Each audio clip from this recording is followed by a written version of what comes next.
Hi there, everyone. Good morning, good afternoon. I'm Derek Chollet at the German Marshall Fund of the United States, and it gives me great pleasure to welcome you to today's book talk with Andrew Imbrie on his terrific new book, Power on the Precipice, The Six Choices America Faces in a Turbulent World. And this book, in just 200 pages, packs a really powerful punch. It is a very readable, very compelling description of the world America currently finds itself in. It is a really wonderful exploration of American power and the challenges to American power, and also lays out in quite compelling terms six fateful choices that U.S. policymakers are going to face in the future, or face currently, but will be facing in the future as well. And Andrew does so with great flair and storytelling. And so this is a very informative book, but it's very, very readable. I highly recommend it to all of you. Andrew is a senior fellow at the Georgetown Center for Security and Emerging Technology. But most importantly to me personally, he's a former speechwriter at the State Department. I was a former speechwriter at the State Department myself long ago. Andrew served for many years working with Secretary Kerry, first when Secretary Kerry was Senator Kerry and Chairman Kerry of the Senate Foreign Relations Committee. Andrew worked with him there, and then went with Secretary Kerry to the State Department, where he traveled around the world with him many times over, helping Secretary both frame the important policy debates and send the message of what the U.S. was trying to do in the world. So Andrew, I want to thank you for being with us here today, and congratulations on your book. Thanks so much. I mean, I'm really thrilled. It's a treat for me to be in conversation with you and with the whole GMF family. I think Derek said it, he's a former speechwriter, and I've always admired the way he's navigated so deftly the policy and the writerly worlds. Something I've always aspired to try to do, and he's really the master at it. And I think I've seen that in all of his books. He sort of takes this very thoughtful approach to some really tough problems, but is able to extract great insights for present time. So this is really, really fun for me. And a special shout out to Karen Donfried and the whole GMF team that's made this event possible. And I grew up the son of a foreign service officer, so I hopped around from country to country, mostly in Europe. So I sort of grew up as a transatlantic kid. And it's hard to think of an institution or a leader in Karen who's done more to strengthen the transatlantic bond. So this is a delight. I'm really happy to be here. Well, great. Thank you so much, Andrew, for that. I really appreciate it personally. And your book it's a wonderful read for Americans and our European friends and from others around the world in terms of how to think about America's role in the world, how to think about American power, and how to think about the choices before us. Andrew and I will converse amongst ourselves for the first bit here, but I really do welcome your questions and comments, and please use the Q&A function on Zoom to send those questions in, and I will fold those into the conversation. But Andrew, to kick things off, you were at Secretary Kerry's side for several years. You traveled to over 60 countries with him, thinking about how to frame the choices America faces, how to talk about and explain what the U.S. is trying to do in the world and the challenges that we face. So at what point did you get the inspiration to write this book? I mean, you surfaced some very, very important issues that we must face, that we were facing during the Obama administration, but then, of course, are even probably in tighter focus even today. What inspired you to write this? So I would say, the idea was germinating for a while, but there is a real point in my travels with Secretary Kerry at my time at the State Department that really crystallized a lot of these choices for me. So I take everybody back to the fall of 2013, and I was sort of holed up on the 7th floor of the State Department with a team of writers, and we were trying to get Secretary Kerry ready for a big trip to the Asia Pacific. And this was part of an effort administration-wide to cement President Obama's rebalance to Asia. To rebalance our investments and our interests politically, economically, militarily, diplomatically, and institutionally. So it was a major trip, and he was going to be gone for a while. And right in the middle of this trip, a crisis hit. And it wasn't a crisis coming from overseas. It was a crisis of our own making at home. Our government shut down. And President Obama had to cut his trip short to come back to Washington to deal with the crisis. And Secretary Kerry had a full plate on his schedule. And us writers were trying to figure out, well, how do we tell America's story to the world now? And how does the world see America? And we started scanning the headlines as speechwriters do. And we came across a few that really, I think, spoke to some larger concerns at the time. So a major daily in the UK said, and I quote, that the US was recklessly throwing away its future. A German daily said that the damage done was grave and we'd shaken our reputation. And a major daily in South Korea, one of our key allies in the Asia Pacific, said that we should stop holding our citizens and the global economy hostage. And what we as writers found so interesting and troubling about these headlines was that they weren't just about one party or a poll or a politician. It was really an indictment of where America's credit and credibility were in the world.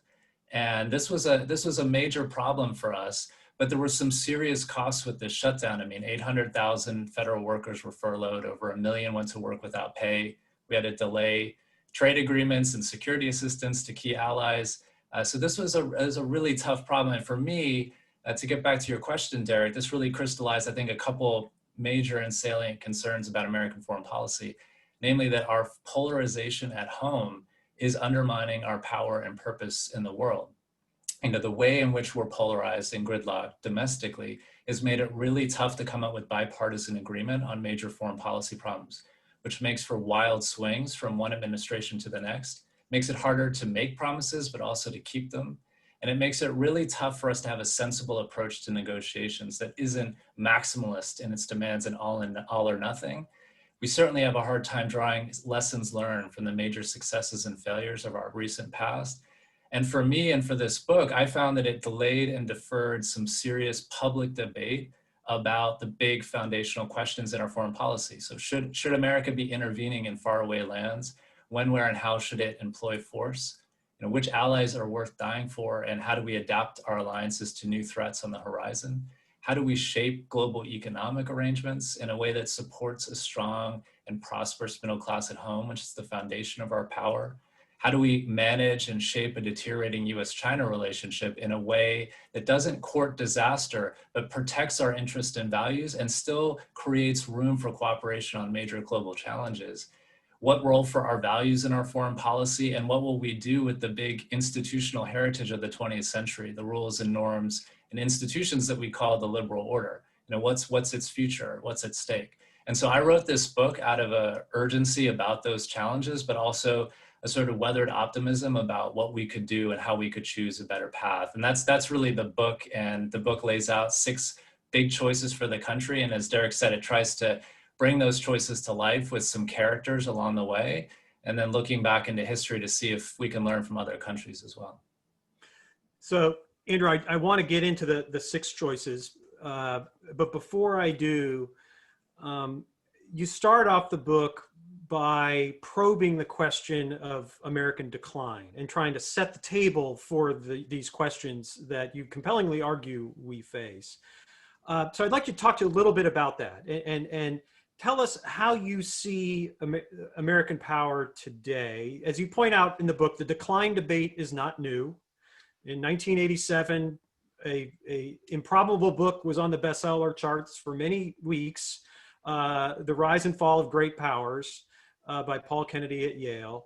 And so, you know, at various points in time over the last 40 years, there's been outcry of America in decline. But I think you make a pretty strong case that we are, as you put it, in entering a post-dominant world, and therefore we need to figure out how we're going to answer these very deep questions you ask to best prepare for America's role in the world in this post-dominant space. So tell us a little bit about how you see the decline debate, how you look at America today, and what you mean by a post-dominant world.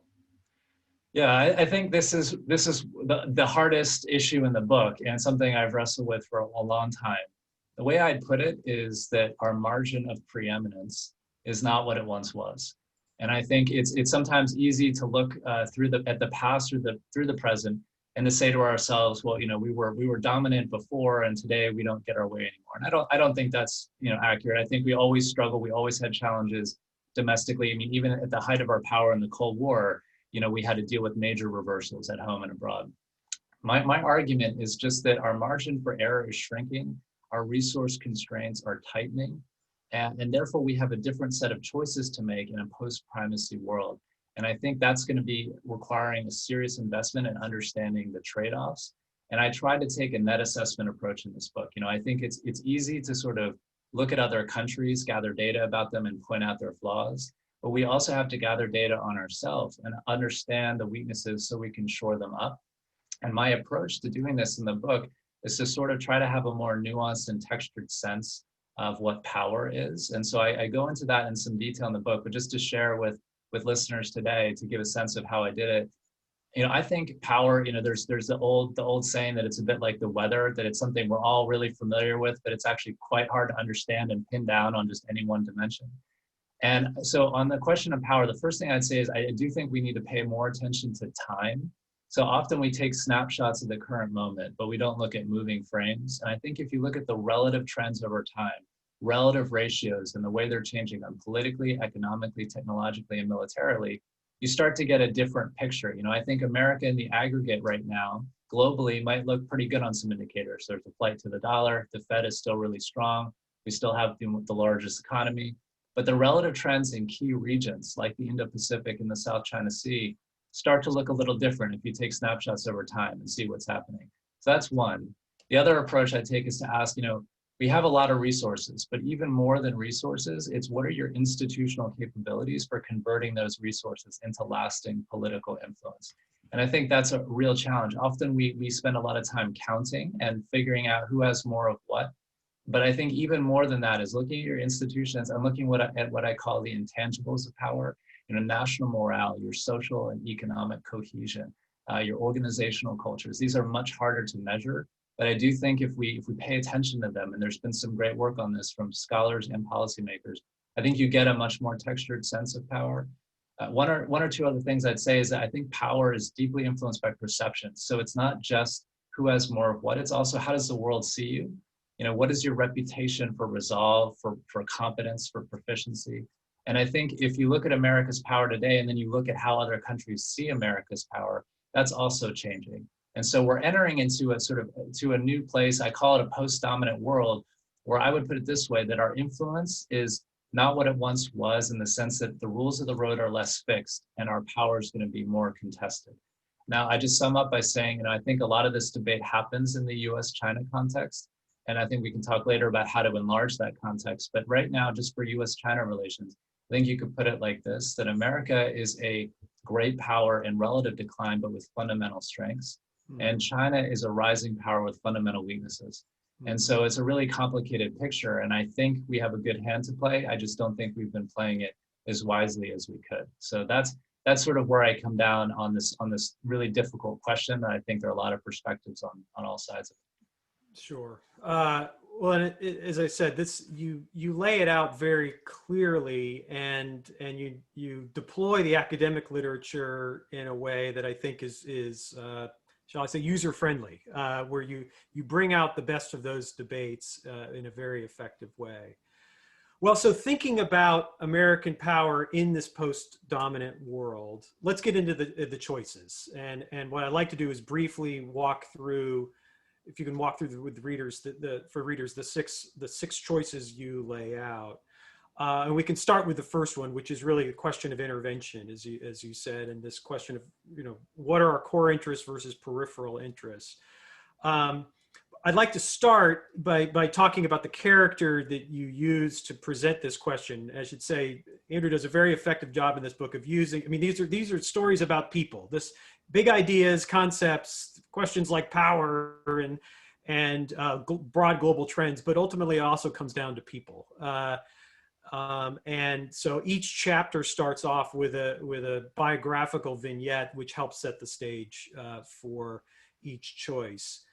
So why don't we start with this question of intervention and the soldier that you start with? So this young soldier, his name is Dan Brzezinski. I actually met him briefly many years ago for his work on the Disabilities Convention. He's become a really powerful and eloquent advocate for this convention. And I wanted to tell his story in part because I do think these questions can seem awfully abstract. There's also a distance, especially to questions of military intervention. There's a sort of silence, a distance about this. And I wanted to sort of get close and bring readers into the scene with Dan to really understand what he faced. He grew up in Georgia and sort of always dreamed of joining the military. And even when 9/11 happened, it didn't shake his faith in joining. He really wanted to sign up and lead troops in action. He wanted to join the infantry. He went to West Point, and at the time there were really big debates about Afghanistan and what to do and whether it was right or not or just. And he felt like he wanted to do his part. And like so many people I've talked to who've served, he wanted to be side by side with other people and protect them, to fight with them. And that solidarity was a really important driver for him. And I tell a story about some of his patrols and how dangerous they were and what he faced when he couldn't see the enemy. He didn't know where he was. He was trying to figure out how to protect, small hamlets. And it raises big questions for, whether that kind of strategy is possible in this environment. And what kind of inhospitable terrain he faced.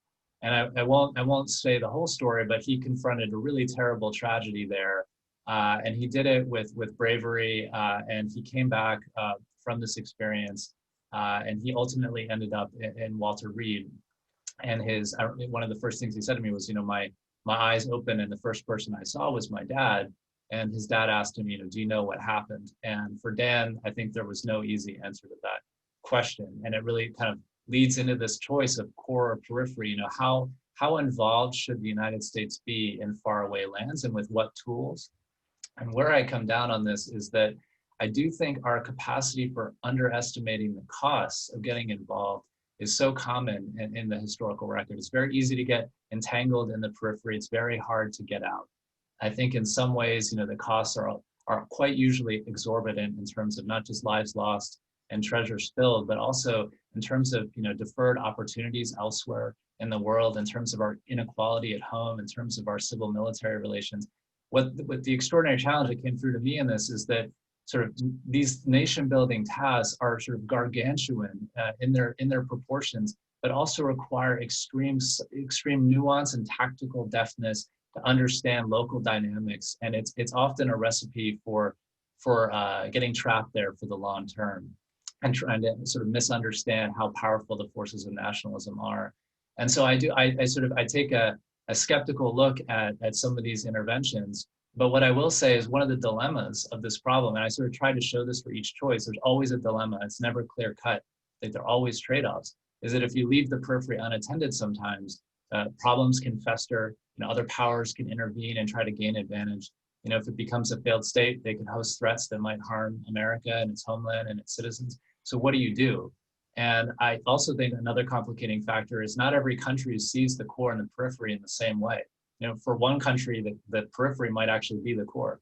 So it's really, really complicated. I'll just say a few things. One is that I do think we don't make a mistake always when we use force, because sometimes that's necessary, but we make a mistake when we reach for the military tool first, and we shortchange the power and potential of our diplomatic development and development finance tools to try to deal with the underlying sources of instability in society, whether that's empowering women, education, anti-corruption and governance measures. Having a much more early action preventative approach to diplomacy and development, I think, is so important.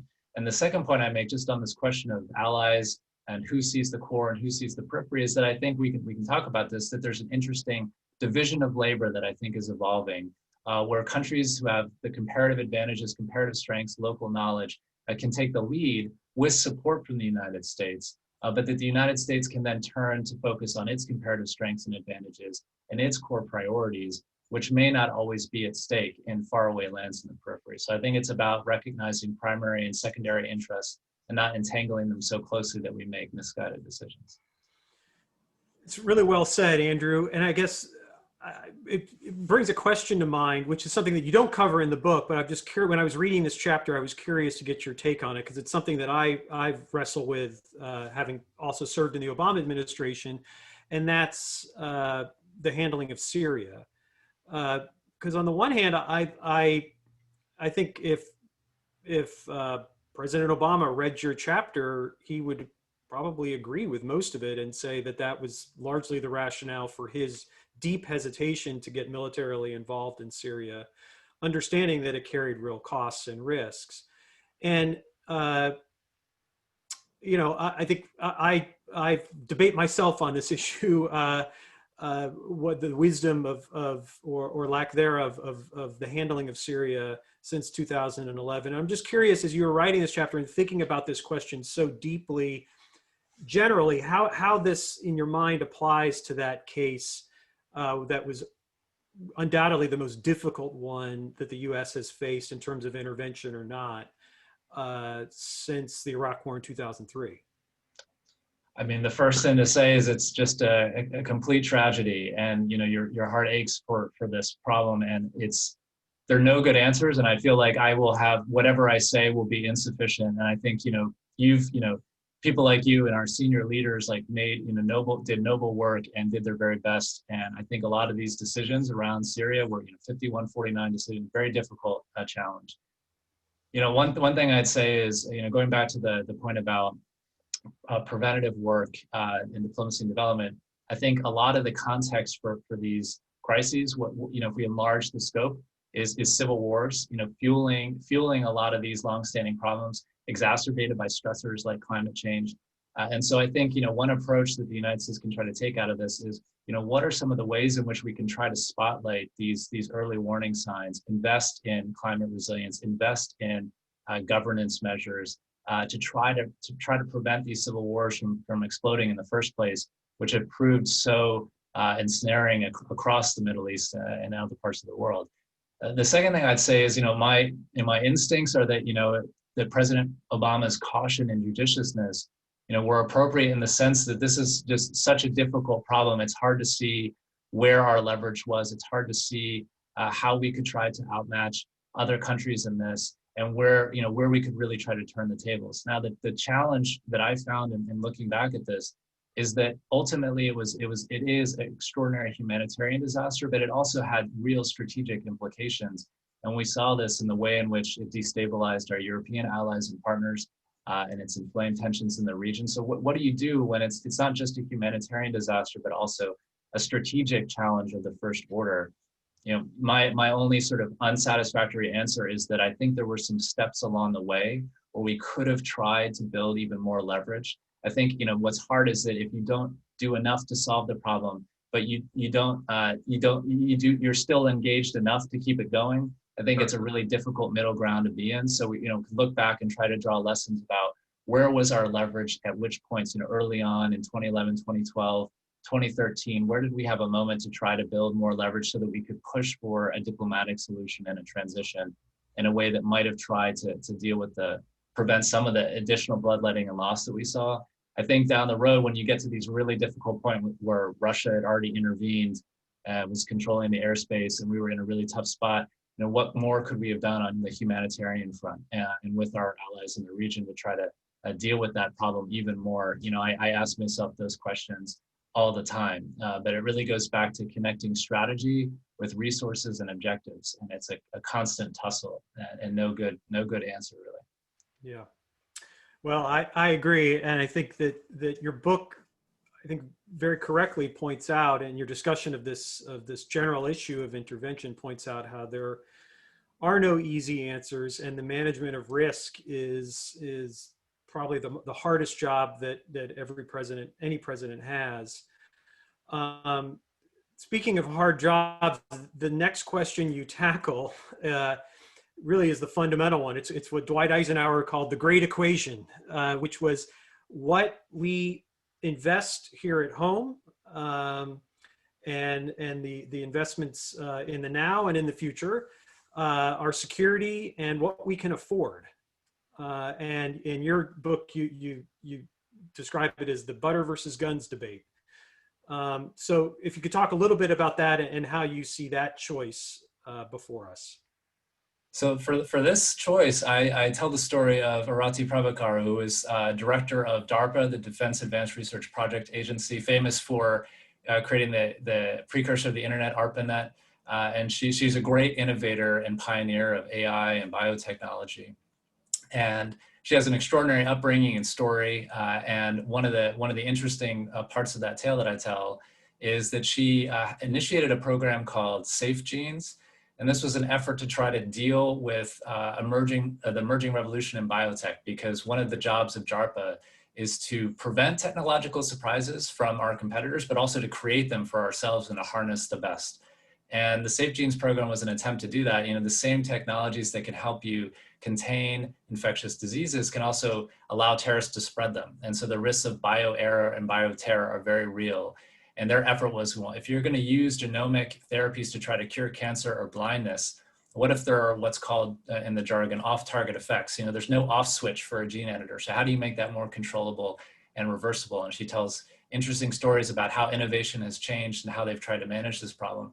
And when I stepped back to try to see this challenge, and I think you're right, Eisenhower sort of put his finger on it back in the 50s, it's really, again, about trade-offs. You know, so butter and guns is a perennial challenge for a great power because national resources are limited, but national aspirations are potentially unlimited. And so it's the challenge of statecraft to try to reconcile the two. You know, butter usually refers to investments in things that support your economic prosperity and well-being, like science and technology, basic research, infrastructure, education.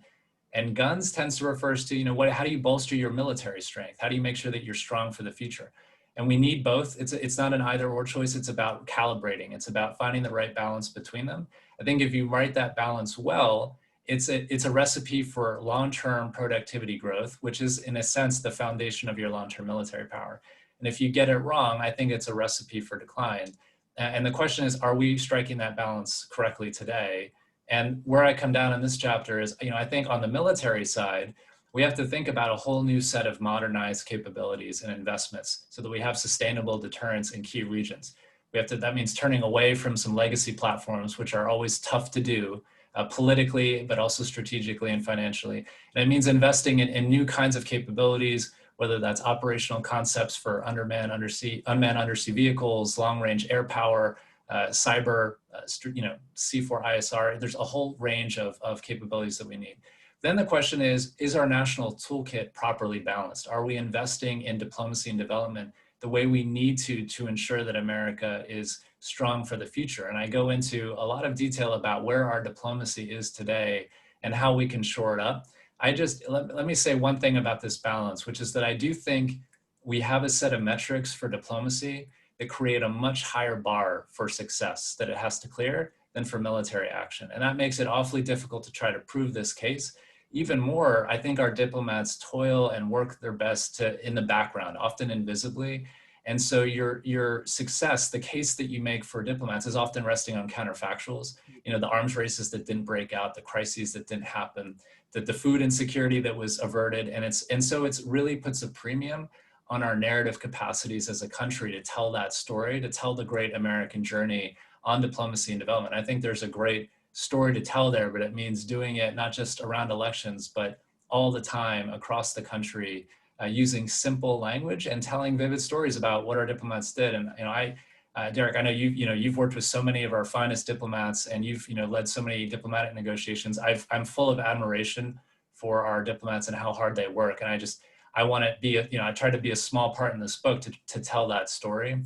The last thing I'll say about butter and guns is that I do think we need an innovation and resilience agenda at home. You know, so much, I mean, if I drew one big lesson from the last years, it's that our foreign policy has to connect with our domestic policy and our economic policy, because we need that sustainable basis of broad public support to be effective in the world. And I think that does start with our resilience of our systems at home. And I think COVID-19 has only underscored that. And it starts with real investments in science and technology. And I won't get into it, but one of the stories I tell historically is, if you contrast what Spain did in the 16th and 17th century, where they overinvested in guns, and then you look at what the Dutch did around the same time period, where they were a scientific and technological superpower, you start to get an interesting contrast historically with what are the choices at stake. And again, it's not an either or choice, but it's about how do we invest smartly in the foundations of our power, military, diplomatic, and development, so that we're working effectively in the world, which is only more crowded and complicated now. It's very well said, and it just brings to mind how difficult it can be sometimes politically here at home to make the case for the kind of balance of effort and resources that you quite rightly are calling for. Brings to mind President Obama, when he would frame some of the decisions he would make about uh, withdrawing troops, for example, from Afghanistan. He would say it's time to do some nation building at home. And he was criticized in many corners, from many corners, for saying that. Although one wonders, just reflecting on what's happened inside the United States just in the past few years, whether folks actually are advocating and thinking we would have been better off with less nation building at home during the Obama years. But then this also points out a question I wanted to ask, which is, and I fully agree that we need to do a better job of connecting what we're doing in the world with what's happening in people's everyday lives, and tightening this nexus between our policymaking abroad and what we're trying to achieve here at home. But it's really hard to do, and part of it's bureaucratic because we're so bifurcated on this question. But what sort of ideas do you have for how we can do better at that? So I think the first challenge for me on this front is just the recognition that this matters and that we need a broader definition of national security. Sure. And not only invest in defense, but overlapping areas of diplomacy and development. One of the interesting things about the butter and guns choice is that guns can become butter in some ways. You know, the interstate highway system, investments through DARPA and the internet. But the challenge is that we also have civilian agencies and civilian expertise that does infrastructure, education, and science really well. So again, it's all about the balance. In the same way, butter can become guns. You know, we see some new civilian technologies, dual use technologies that can become weaponized against us. And so we have a real challenge on both of these fronts. On building a stronger foreign policy for the middle class, I think there's been so much good work and introspection done over the last couple of years. The Carnegie Endowment has done great work on this. German Marshall Fund has done great work. My sense is a couple of things. One is that I do think setting the rules of the road, as abstract as it sounds, does matter. And America and its allies are really good at this. I think that means that we need to get a broader array of interest at the table for some of these big negotiations around trade agreements. So not just the biggest companies, but also labor and environmental groups, also smaller businesses. It means we need to think differently about our transitional assistance at home. So too often, you know, we kind of silo this and we just look at one shock and how do we attend to it, and we do it after the fact. I think there's been some really good thinking about how do we make sure that our workforce training is in place first. Our investments are in our workforce and our people are there first before we make these big disruptive agreements. And then we can try to cushion that blow and prepare for the future. I think some other steps that really matter is, you know, how do we invest in broadband and high-tech infrastructure at home and create sustainable jobs in the process? You know, my sense is that COVID has really held up a mirror to our society, and it's shown us that the resilience of our systems isn't just a question of public integrity. It's also a question of our economic growth, our position in the world, and how other countries look at us. I mean, I think so much of the challenge right now is that democracy is on the back foot, and we need to reimagine its purpose in the world today, investing in things that everybody cares about, inequality, climate. I think this can help revitalize its purpose at home. And I do think we need to be smart about R&D investments broadly. We used to do this very well. We used to invest across sectors. But I think right now, if you look at the data, our R&D as a percentage of GDP has gone way down. And this is important because, as we knew in the post-war period after the Second World War, R&D investments create the foundation for growth over the long term. The equation has changed. I mean, kind of to use Eisenhower's language, I think we've seen a switch in the equation. We used to have a government leading the way on R&D at home, about 2/3, and the private sector was about 1/3, and that's flipped today. Similarly, globally, we used to be, you know, the US used to have about 70% of global R&D, and today it's only about 20 to 25%. So another way of bringing foreign and domestic policy together is thinking about new partnerships and new actors. You know, so America can't just be government driven, but government has a role to play beyond fixing market failure. I do think it is a great catalyst and convener of different actors in the system at home, our industries, universities, philanthropies, state and local governments. And in the same way, we should link arms with allies and have a research and development and innovation agenda with them on some of the cutting edge challenges in the world today. So I think there's a lot of good ideas out there about how to bring foreign and domestic policy together and how to make sure that the right interests are represented. But I do think it's going to require investments in foresight to really see where these problems are coming and how we can prepare ourselves for a future that's already here.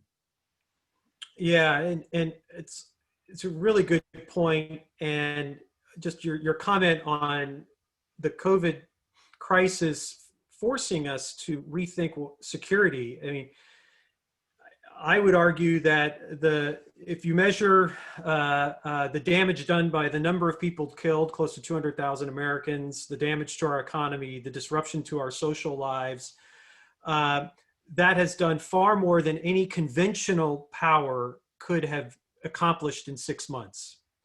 But yet we have this gross imbalance in our military budget versus what we spend on diplomacy and development, and then also such acute needs here at home. I mean, the broadband debate's another one. I think as folks are educating their children around the country virtually, there's greater appreciation for high-speed internet and broadband. So one hopes that this crisis brings out a kind of a psychological shift that I think has been necessary for some time in how we think through what's going to make us safe in the future, and what sort of resources we should be expending on what can make us safe, in what ways, as well as some of the priorities in terms of our infrastructure here at home. Now, in the interest of time, I want to do something a little unfair. I'm going to the next three big questions that you tackle in this book all are related to the art of diplomacy, about the alliances and this whole question of the alliance's value, the way that we use the tools of diplomacy to try to bring about others to make very hard choices, either coercing them or trying to persuade them. And then finally, this question of rethinking the kind of, is it about kind of how we look at the lens of diplomacy? Is it sort of folks in pinstripe suits and elites? Is it as you put it, people power? So if you could very briefly, and I do concede this is unfair, try to give us a quick preview of how you see those three questions.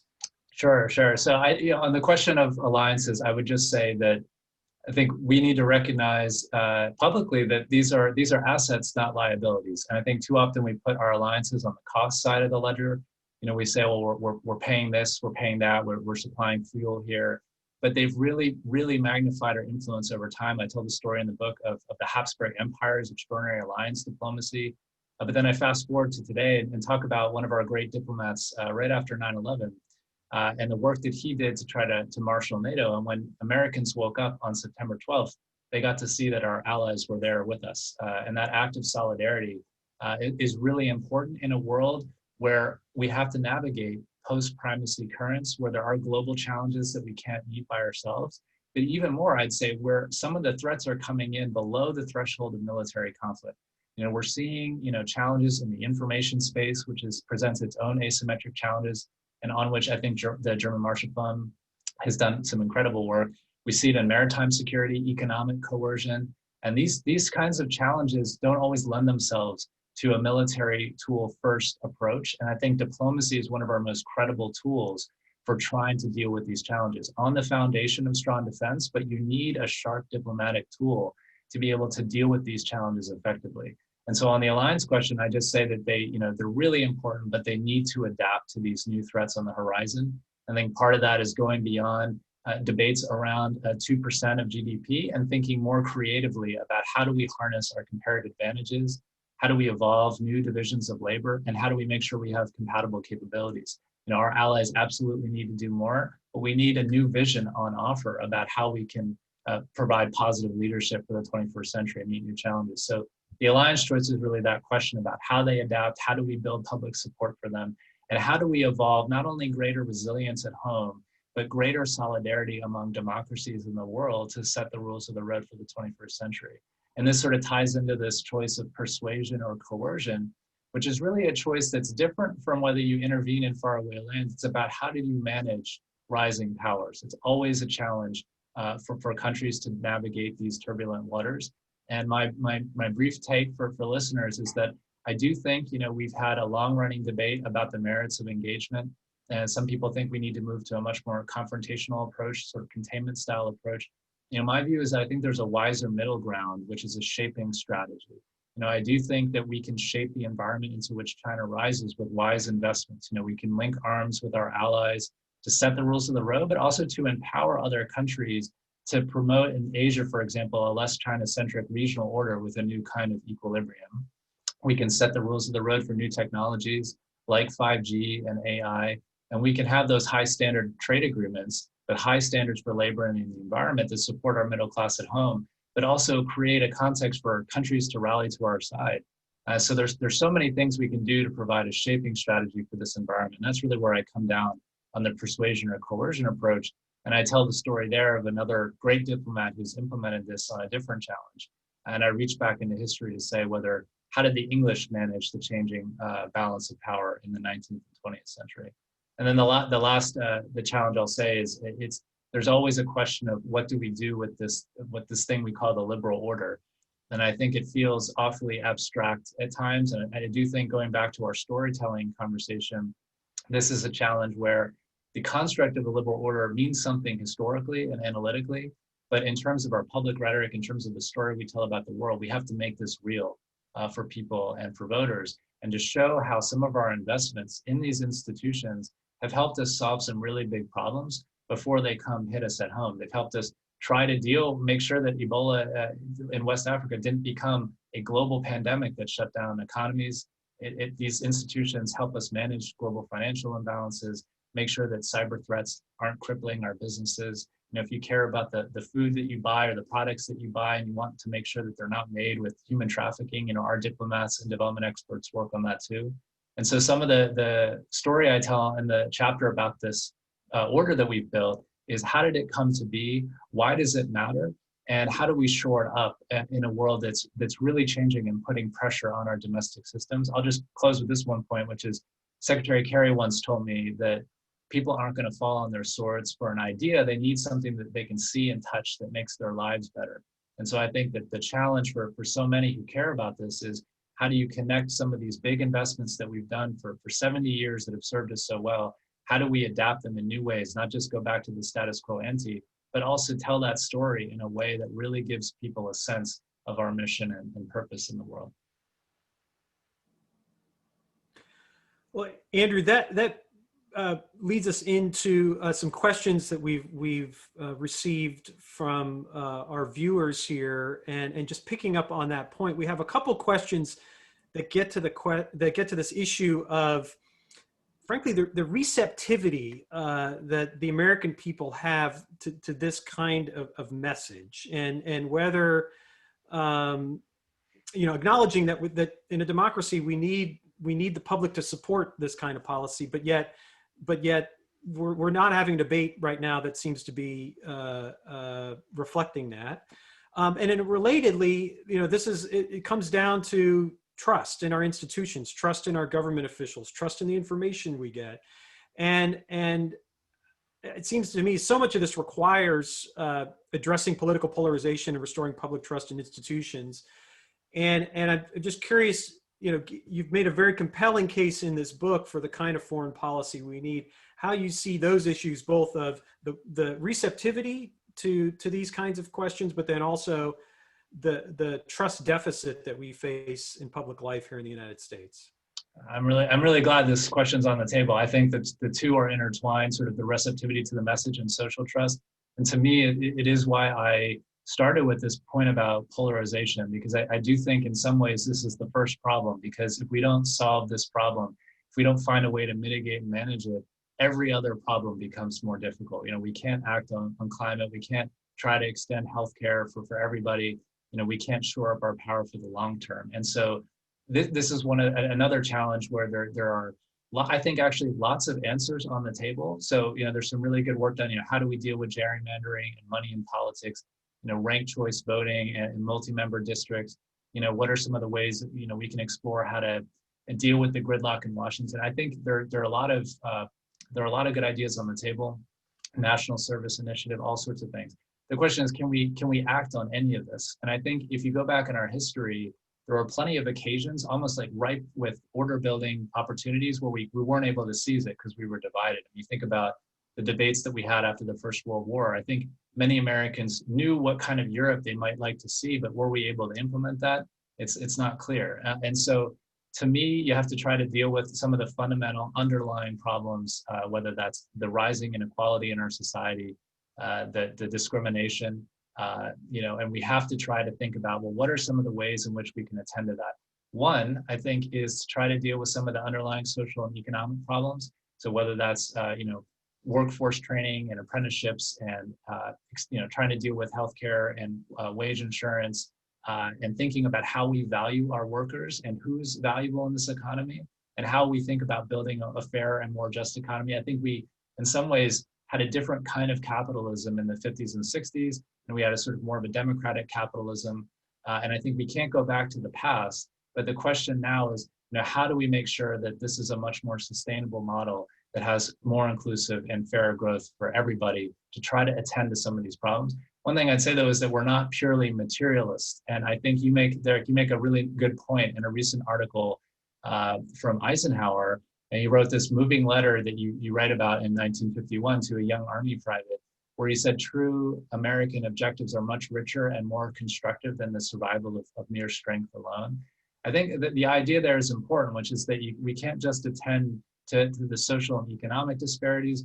There's also, he called it a spiritual void. I think, there's a civic element to all of this, which is so important, whether that's sort of the local media deserts in the country and making sure people have the kind of information that we need, making sure we have the right national data protection framework, and we're thinking about how to shore up our information model at home that Laura Rosenberger and so many people at GMF have been working on. So there's sort of a whole host of things that we have to do. It's almost overwhelming. But my big takeaway is that the best changes tend to come in America when we have strong grassroots mobilization from the bottom up, and when we have leadership from the top down, and the two meet in the middle and translate that hunger for change into real legislative action and policy proposals. And we've seen that in the civil rights era. We're going to need to aspire for and fight for today. But to me, that's the first challenge: is how do we fix this structural problem of our complete political gridlock so that we can act on some of these major challenges that are pressing on us. I think if we do that, there's at least a foundation to try to build support for our more purposeful role in the world. Well, that's really well said, and thanks for the plug on Eisenhower. For those of our listeners in Washington, the Eisenhower Memorial, the nation's memorial to President Eisenhower, opens here in Washington on Thursday. It was supposed to open in May, but of course was shuttered due to the coronavirus pandemic lockdown. So I'm planning to go this weekend and take a stroll through it and reflect both on what Eisenhower stood for and the world he tried to build. Hopefully it can bring some inspiration to these difficult days. We've got a couple specific questions, Andrew, on approaches to particular countries that I'd be curious to get your take on, given the frame you've offered.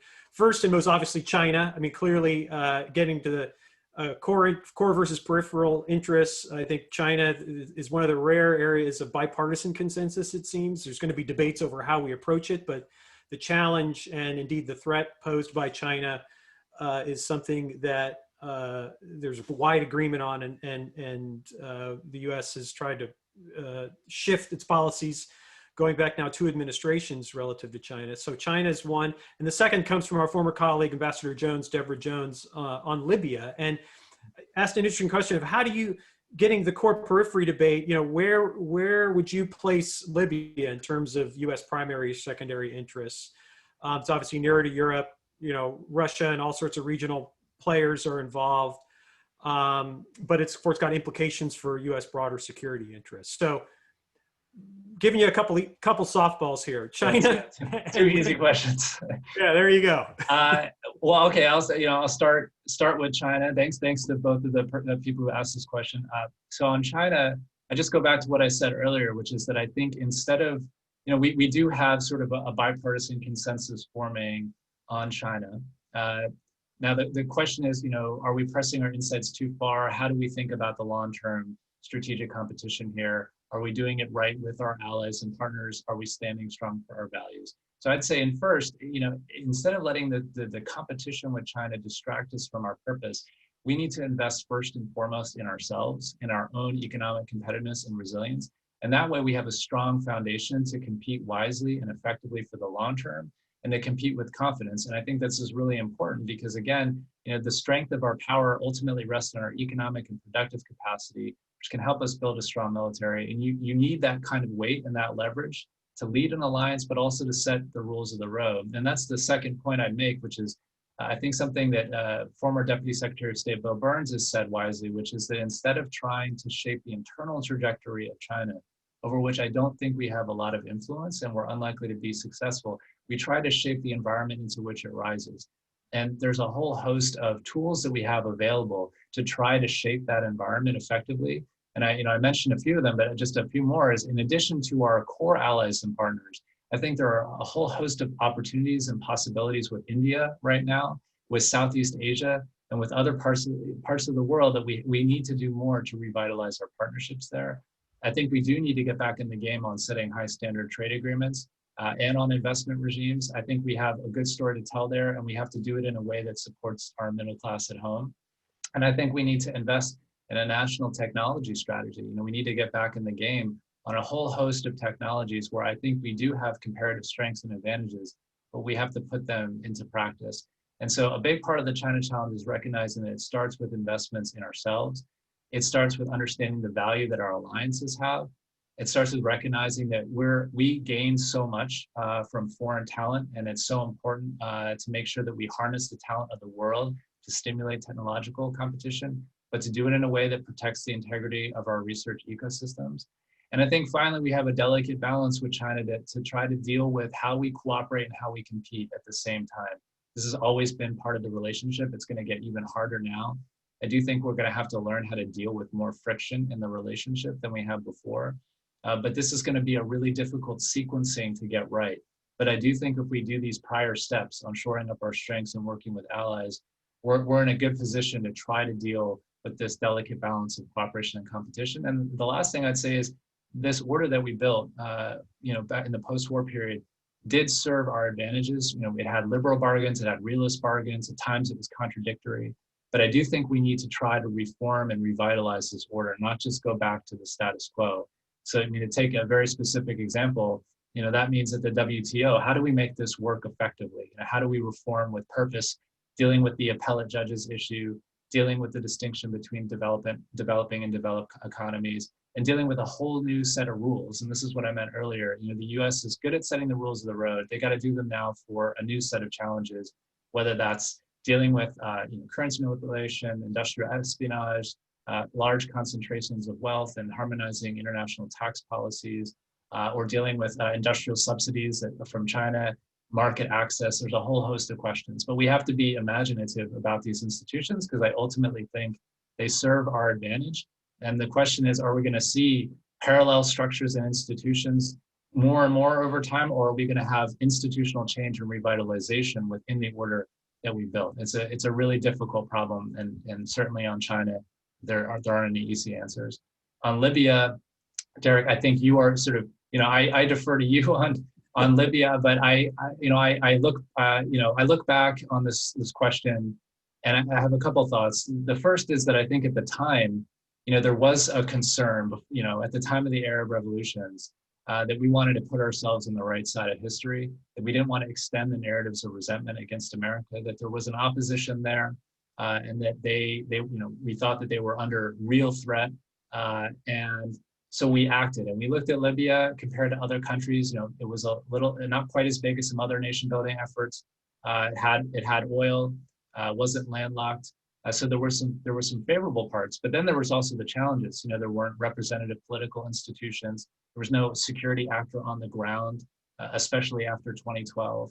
And of course, Russia, China, and other proxy powers, and the meddling that we've seen since has compounded the challenge 20-fold. And we certainly have lessons to be learned about how the intervention went down in Libya. I think one of the lessons I take away is do even more on foresight to anticipate how things can unravel. and what kind of unintended consequences can happen from these sorts of interventions. And then the question is, what could we do in the future about this? In some ways, I think this is another example where our allies have different sets of capabilities, different sets of local knowledge. And so there's a way to try to evolve a division of labor. But I do think that things really, spiraled after the intervention, and the security picture was really tough. And it was really tough to get Libyan institutions to implement some of these programs. Perhaps we could have leaned in even harder on that question. But I don't see any easy answers. I think right now there's a precarious equilibrium in Libya after Haftar's latest assault was blunted, and I think we're going to see even more challenges. I mean, to me, that getting a ceasefire in place, trying to revive economic growth, and dealing with the foreign meddling and the proxy conflicts are going to be major challenges. My instinct is we have to learn these lessons from the past, but we've got this challenge in Libya right now that we have to attend to. And this won't surprise anyone listening. As someone who worked in the department, I think this just puts a premium on more investment in preventative diplomacy and development to see what we can do to attend to these root causes before they explode and create really difficult and tractable problems. Yeah, and I think you can't, going back to our conversation in Syria, in my view, in order to understand the Obama administration's approach towards Syria, you need to understand its experience with Libya, because that was foremost, I think, on the minds of the president and others, the harsh lessons learned in Libya, and then those immediately being applied to Syria, which helps explain the rationale behind some of the deep caution that certainly the president felt. Actually, we're running out of time. I could talk all day, all morning with you here, but two last questions. One has come in. I think it's a very interesting one, and it goes back to where you started, which is this whole concept of American power in a post-dominant world.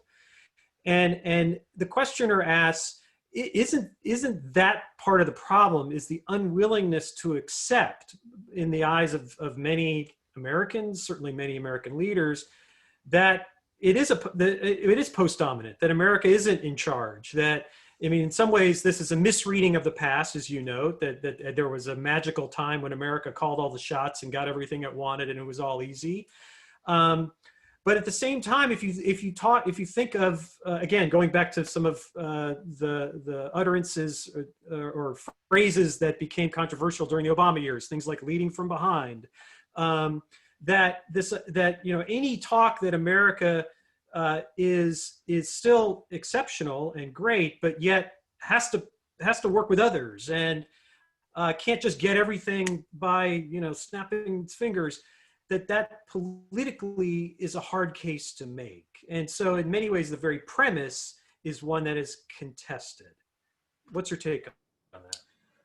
So I would say a couple of things. The first is that we have to go back to our best traditions, which is common problem solving and enlightened self-interest. And I think when we did that, we realized that having a set of partners in the world, having a set of allies, making commitments that served our mutual interest was in our long-term strength. We were trying to lead by, with, and through other countries, which meant not just dictating terms. I think sometimes the word hegemony is thrown around, but one of the original definitions of hegemony is power and purpose. It's power with consent. And I think if we lead without consent, if we dictate terms and tell other countries what to do, we'll isolate ourselves in the world and therefore weaken our long-term power. I think one of the lessons to be learned is that America's allies are a core strength of America. We recognize that in the post-war period, and it's served us well. Those alliances need to adapt, they need to change and evolve. But these are our friends in the world, and we saw that more than ever in the many years after 9/11, and how many of them served and died, trying to promote American interests in the world and their own interests. And I think it's incumbent on us to recognize that countries around the world have their own interests and aspirations. They want their own choices, and they're looking for America, but they're not going to look too much longer. We need to make sure that we're there, listening to their concerns and leading through enlightened self-interest, making sure that we're creating rules of the road that have shared legitimacy, and also attending to problems that other countries care about, like inequality, like climate, and recognizing that we can also empower them to take the initiative in regions where our vital interests might not be at stake. You know, I look back, there's a line from FDR that I quote in the book, and he in turn quotes Emerson. And he said, you know, the only way to have a friend is to be one. And I think, you know, we have to be a good friend in the world because, you know, as we recognized after 9/11, it's good to have friends in the world. And so I think that's just a comparative advantage that we have to do. We have to do more to cultivate, to sell, to tell that story, and then to be a good friend ourselves. Andrew, it's great words to end on. And one hopes that just like after 9/11, this COVID crisis is reminding everyone that we are all in this together, and that there's no way out of it unless we all work together. That's true for Americans here at home. It's true for the world. I have one last question, which is as I said at the outset, this book in 200 some pages is a tour de force of knowledge, touching many different fields, a lot of great coverage of the academic literature, but also great historical vignettes on the Habsburgs and the Ottoman Empire and Great Britain, the US in the 40s. So there's a lot of reading packed into this book, a lot of reading that you've done that you're sharing with us. What's a book that you've read recently that you would recommend to our listeners and viewers that shaped your thinking, whether it's something you read in the writing of this book or something you've read since this book's been published that you'd recommend to the group? I would recommend a book maybe that wouldn't come to mind initially when you read it, but I think it underpins everything. And it's John Lewis's Across That Bridge. And the reason I say that is because one of the questions that I always wrestle with, that I always get asked is, you know, do you come away optimistic at all about America's prospects after studying the rise and fall of nations? And I do come away with a sense of optimism because of the stirring that we're seeing in the country right now for racial justice and equality. I think this is an extraordinary testament to the promise of our country. And John Lewis, I think, said it best. He said that democracy is not a state, it's an act. And to me, that's an incredibly powerful expression of our country's aspiration. I think right now we are in a big argument in the country and in the world about who we are, constantly, you know, competing ideas about our nation. I think we've always struggled with, you know, defining who we the people are. And to my mind, you know, the best traditions in the country always enlarge that definition of we the people. And there's a willingness to fight for it and a recognition that there's nothing inevitable and there's nothing guaranteed about this struggle. And that's really why I think the construct of choice in the book matters, because it's really, it falls on the next generation to really push for this kind of change. And I think that's what Congressman Lewis was really calling for, that the democracy is not a birthright. It's something we prove together through every choice that we make. And so that's a book. I mean, I think his words, his life writing and his life example are a book unto themselves. And I think that's the lesson I take away most, is that, you know, this is a time for choice and a time for reaching for the best traditions in our country to make us more inclusive, fairer, and more just. And I think I come away absolutely hopeful about that, despite all the challenges. Well, it's always good to end on the note of John Lewis, Andrew. And earlier in the conversation, you used the phrase "weathered optimism," which I like quite a bit. And this book gives me weathered optimism. It's a great read. Congratulations on it. I want to just put it up again so everyone can see it. And I want to encourage everyone to go to your local bookstore and order it. Unfortunately, we're not in person, because normally this would be the part of the program where we would all line up and you could sign the book. But I encourage everyone to buy it, and hopefully sometime soon we will be able to get together at a safe social distance, and Andrew can sign the books for everyone. But thanks again for taking the time, for being with us this morning. This is a terrific conversation. And folks, we've just scratched the surface of the interesting ideas and insights in this book. So I highly, highly recommend it. Andrew, thank you very much for being with us here. Thank you, Derek. It was a real pleasure. Great. Thanks, everybody. And for those who've asked, this will be posted on YouTube later, so you can rewind and watch your favorite parts. I want to thank everyone for taking the time, and we'll see you all again soon. Please stay safe. Take care.